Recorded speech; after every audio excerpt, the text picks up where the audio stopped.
Academy of Motion Picture Arts and Sciences winner for Best Picture 2016 was Barry Jenkins' Moonlight.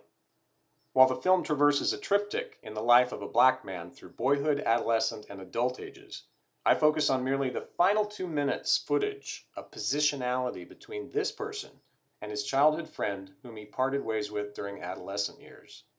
Jeffrey McCune Jr., author of Sexual Discretion, Black Masculinity, and the Politics of Passing, remarks, "Black manhood is a trap."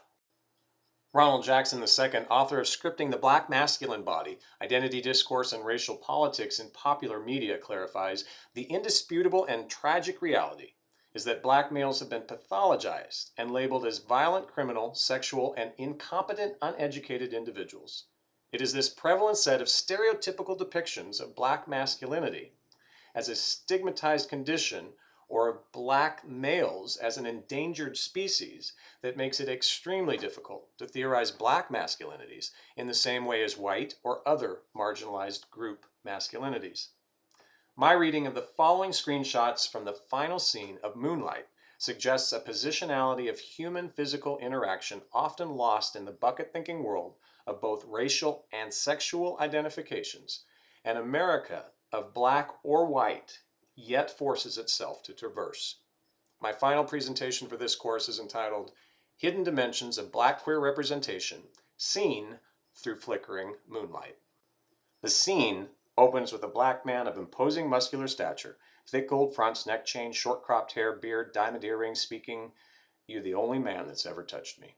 The vocal acknowledgement of past unspoken male-to-male intimacy clashes with the weighted voice, hardened exterior, and streetwise accoutrements so often associated in our media with the strictly straight, hyper-masculine, black, male criminal. The image shifts to another black man of smaller build, passive demeanor, with simple attire and minimal embellishment. Hearing the words, he pauses before turning to silently look directly to the speaker.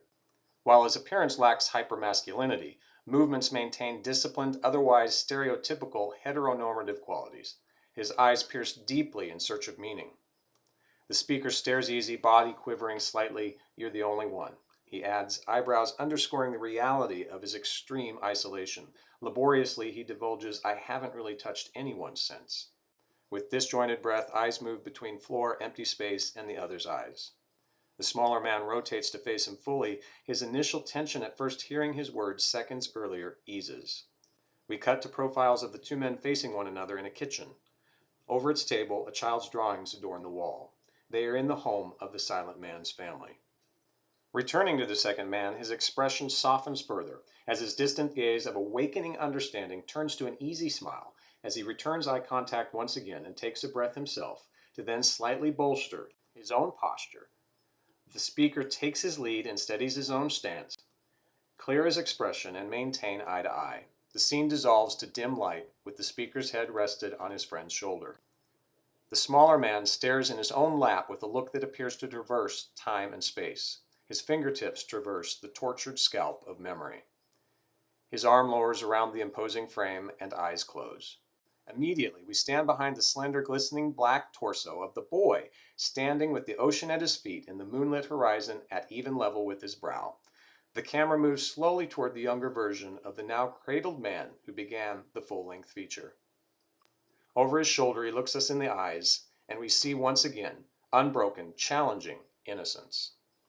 Kevin Quashie, author of The Sovereignty of Quiet, Beyond Resistance in Black Culture, states, "Silence often denotes something that is suppressed or repressed, and is an interiority that is about withholding absence and stillness.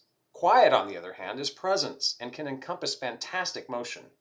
Reviewing Moonlight for the Journal of Homosexuality, Cameron Copeland remarks, "The film ends with the two men embracing in a manner resembling the sensual aura of director Ryan Coogler and actor Michael B. Jordan's controversial pose of non-sexual intimacy featured in a Vanity Fair photograph.